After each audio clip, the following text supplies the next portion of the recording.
وبدأ بسم الله الرحمن الرحيم. قبل أن نبدأ الدرس، قبل البدء في الدرس والحوار، أريد أن أجيب على سؤال مشهور ومطروح على كل معلم. ماذا؟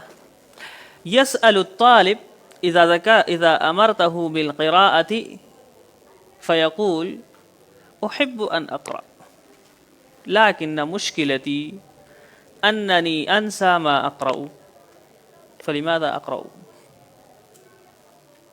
إذا قرأت شيئا، إذا قرأت كتابا، إذا قرأت مجلة ومضى يوم أو يومان فأنسى ما قرأت في ذلك الكتاب، فإذن ما هي الفائدة من قراءته؟ يقول: قرأت كتبا 3 أو 4 أو 5، وإذا أردت أن أتحدث في هذا الموضوع فلا يذكرني منه شيء. الحقيقة أننا مخطئون في هذا الكلام. لو كان من الممكن أن يقرأ أحد كتابا ثم يبقى كل ما في هذا الكتاب باقيا في ذهنه،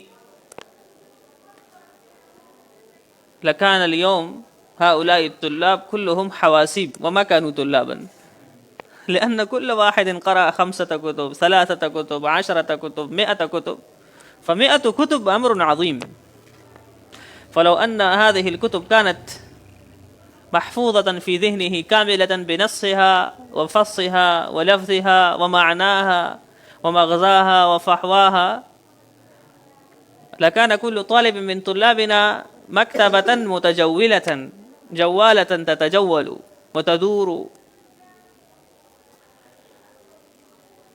الحقيقة أن بقاء الشيء في الذهن ورسوخه وحفظه يحتاج إلى إدمان النظر على المداومة على القراءة، أن تداوم على القراءة.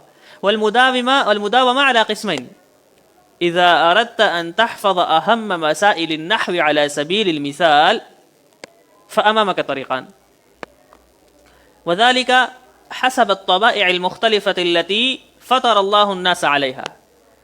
فهناك رجال يحبون في كل ساعة شيئا جديدا، يريدون الانتقال من كتاب إلى كتاب، يحبون أن يكملوا كتابا وأن يبدأوا كتابا جديدا.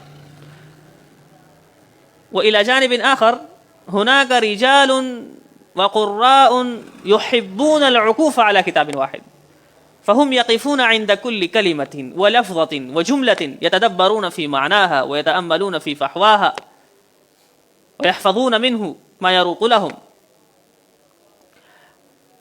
فمن كان يريد العكوف على كتاب واحد فعليه أن يختار لنفسه كتابا كتبه أحد المتقدمين من كتب المتقدمين، كتابا جيدا مثلا، أو من المتأخرين، لكنه يكون كتابا شاملا لأهم مسائل هذا العلم، فيقرأه ويقرأه ويعيد فيه النظر ولا يفرغ منه. هناك كتاب اسمه لسان العرب، لسان العرب، كتاب كبير جدا، كبير، مجلدات كثيرة، قرابة 20 جزءا، 20 جزءا. الأستاذ الأديب محمود محمد شاكر، وهو من أدباء مصر وحامل لواء اللغة العربية في هذه الآونة الأخيرة، قرأ هذا الكتاب 20 جزءا، قرأ هذا الكتاب على أستاذه 3 مرات، وهو ليس كتابا، هو معجم وقاموس. قرأ كتابا في 20 جزءا تقريبا على أستاذه 3 مرات، وكان شيخا كبيرا كاتبا ومصنفا ويقرأ كثيرا، ويقرأ على أستاذه ويدرس فيقول لو أن أستاذي بقي حيا لقرأت عليه مرة رابعة أيضا، لكنه مات، بسبب موته لم يقرأ مرة رابعة وخامسة وسادسة. أن نقرأ الكتاب. فإذا أعطيت من وقتك الكثير لكتاب أغلقه وأوقفه وأرحنا منه. فإذا قرأت الكتاب لمدة طويلة، هذه طريقة. وطريقة أخرى أن تأخذ كتبا عديدة،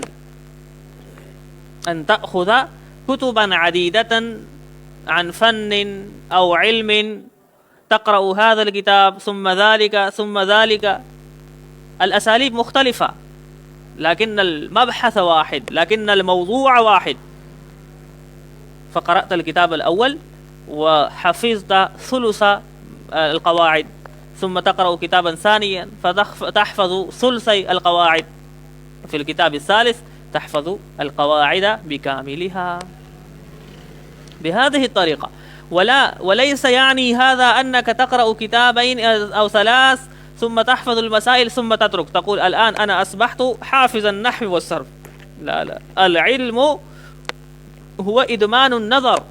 ولقد سمعت أمس في مقطع للدكتور الأستاذ محمد أبو موسى، وهو شيخ البلاغة وأستاذها وأحد أعضاء هيئة كبار العلماء في جامعة الأزهر. قال في درسه أنني رأيت في أوائل تدريسي، وهو قد درس كثيرا وهو الآن شيخ كبير، يقول درست فرأيت أن الطلاب الذين يحصلون على ذكر، وهناك طلاب آخرون ما حصلوا على درجات كثيرة وما نالوا جوائز، ولكنهم أداموا النظر في الكتاب، زاولوا القراءة، قرأوا بالاستمرار وواصلوا، فاجتهدوا ونالوا جزاء اجتهادهم أنهم اليوم يخدمون العلم، وهم اليوم مذكورون في الناس. وفي زمن طلب العلم لم يكونوا مذكورين لأنهم ما حصلوا على درجات كثيرة. فالأساس هو إدمان النظر في الكتاب. أن تقرأ، إذا أردت أن تكون ماهرا في البلاغة فلا بد أن تقرأ كل يوم صفحة على الأقل عن البلاغة. نعم، تقرأ في الفقه وتقرأ في التاريخ وفي الفكر الإسلامي وفي النحو وفي الصرف وفي كل شيء، لكن علاقتك بالبلاغة فلا بد أن تقرأ في البلاغة وأن تداوم عليه كما تداوم على قراءة القرآن وتلاوة القرآن، إذا كانت لك علاقة وثيقة مع علم أو فن. وأمامي هذه أمثلة عديدة لإدمان النظر. يقول كان الشافعي رحمه الله يدمن النظر في موطأ الإمام مالك رحمه الله، ويقول ما نظرت في موطأ مالك إلا ازددت فهما، يعني أن الإمام الشافعي رحمه الله وهو من هو تعرفونه رجل عظيم، إمام الفقه واللغة وأصول الفقه، رجل عظيم، وهو ثاني أشهر الأئمة وعدد مقلديه كثير جدا. وهو كان يدمن، يعني كان ينظر دائما في كتاب الإمام مالك رحمه الله، وهو أستاذه كما تعرفون. الإمام مالك رحمه الله أستاذ للإمام الشافعي رحمه الله. فانظروا إلى هذا، أنه إمام مستقل وله مذهبه وأصوله وقواعده، ولكنه ينظر دائما في كتاب أستاذه، والكتاب هو الموطأ الإمام مالك رحمه الله. وكذلك كان المزني، وهو من أكبر تلاميذ الإمام الشافعي رحمه الله، كان تلميذ الإمام الشافعي رحمه الله قال أنا أنظر في كتاب الرسالة، يعني يقرأ كتابا 50 سنة. تفكروا في هذا الأمر جيدا، أن رجلا يقرأ الكتاب 50 سنة، ماذا فاته؟ لم يفته شيء، ولكنه يقول ما أعلم أني نظرت فيه مرة إلا وأنا أستفيد شيئا لم أكن عرفته.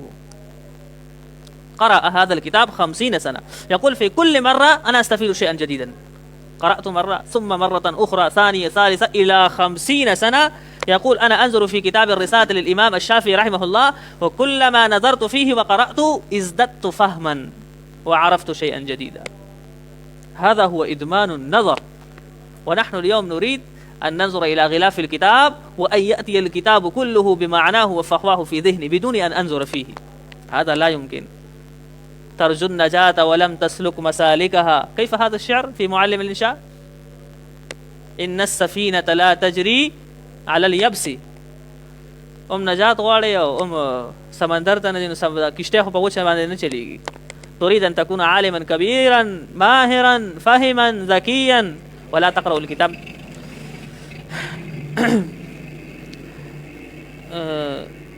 كان الإمام أبو عثمان المازني رحمه الله توفي سنة 247 شديد التعلق كتاب سيبويه.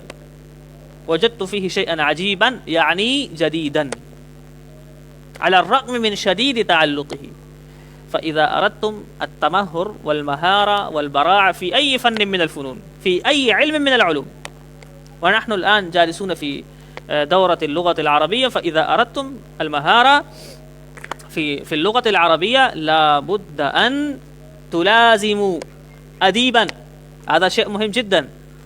إذا أردت أن تكون ماهرا في العربية لابد أن تأخذ أديبا من الأدباء، عالما من علماء اللغة العربية، تقرأ جميع كتبه. أنت تحب علي الطنطاوي فلا بد أن تقرأ كل كتاب لعلي الطنطاوي وتحاول أن تكتب مثله وتحاكيه في الكتابة والنطق والتكلم والتحدث. هذه طريقة تعلم الكتابة، هي أن تقرأ جميع الأعمال لكاتب واحد، لكاتب محدد. تعين لك مثلا علي مصطفى. هذا محمود محمد شاكر يقول لما كتب الكتاب وكان عمره 25 سنة أو 2 وكان شابا، وكتب في مقدمة هذا الكتاب، يعني لما كان شابا كتب في مقدمة هذا الكتاب أنني قرأت كتب التفسير، ثم قرأت كتب الحديث، ثم قرأت كتب الفقه، ثم أصول الفقه، ثم التاريخ، ثم السيرة. قال كل كتاب وقعت عليه يدي فقرأته، ثم انبرى، ثم خرج إلى الميدان وبدأ يكتب.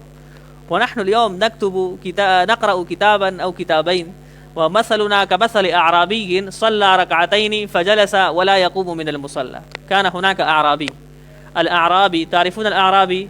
كان هناك رجل ساذج، الأعرابي الذين يعيشون في القرى، فصلى ركعتين وجلس على المصلى ولا يقوم، فقال له أحد قم، قال لا أنا أنتظر نزول جبرائيل أن يأتي بالوحي، لأنه صلى ركعتين ترى كده وكانت بركاته كده بركات منزم كده بس بوحي رازي. فنحن أيضا نقرأ كتابين ونريد أن نكون أدباء، نريد أن نكون كتابا بقراءة كتاب أو كتابين، وهذا لا يمكن. لا بد من المداومة وإدمان النظر، وهذا إدمان النظر. هذا الإمام الشافعي رحمه الله له تلميذ كان نقول غبيا، كان غبيا يعني لم يكن ذكيا جدا، لكنه هذا ذكرته الآن فهذا أكبر تلاميذه. قال له الإمام الشافعي رحمه الله كنت بليدا فخرجتك المواظبة. وتخو إيش شيء نبغى يدخل بابندي ده وكلا مسلسل لكتابه كده نوزن دورة إمام جور. كنت بليدا فخرجتك المواظبة. هذه كلمة لا بد أن يضعها كل طالب أمام عينيه، نصب عينيه، أن المهم ليس الذكاء. هناك رجال أذكياء يتجولون في الطرقات، ماذا يعملون؟ فلا بد أن نقرأ ونقرأ ونقرأ. هل تحسب أن هؤلاء العلماء الكبار كلهم من أذكى العالم؟ لا، لكنهم اجتهدوا أكثر من الآخرين.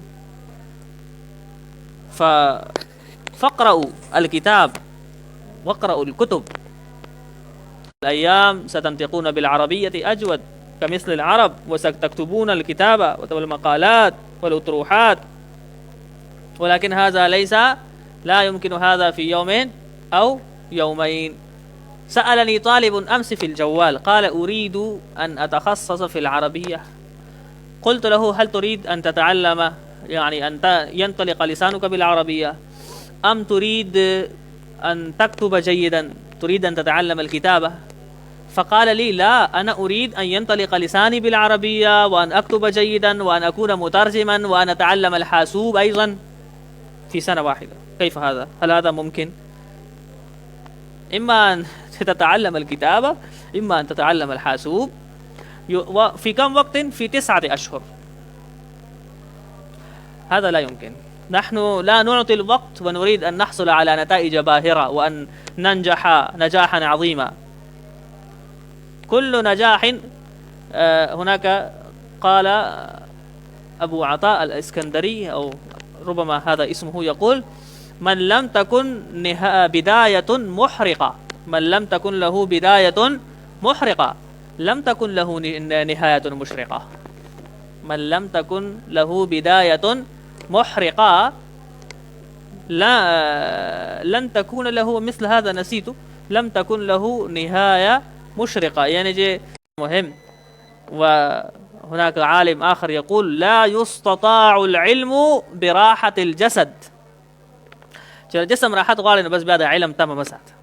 لا يستطاع العلم براحة الجسد، لا يستطاع العلم براحة الجسد، لا يمكن هذا. تنام شفيق، أنت نائم؟ نعم أنت نائم، نم آمنا.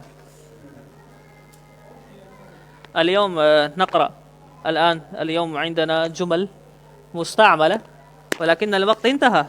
صحيح، هذا يكفي. إذن نقرأ في الحصة القادمة هذه الجمل المفيدة. فارجعوا إلى الدرس. هل عند أحد سؤال؟ ما لكم لا تسألون؟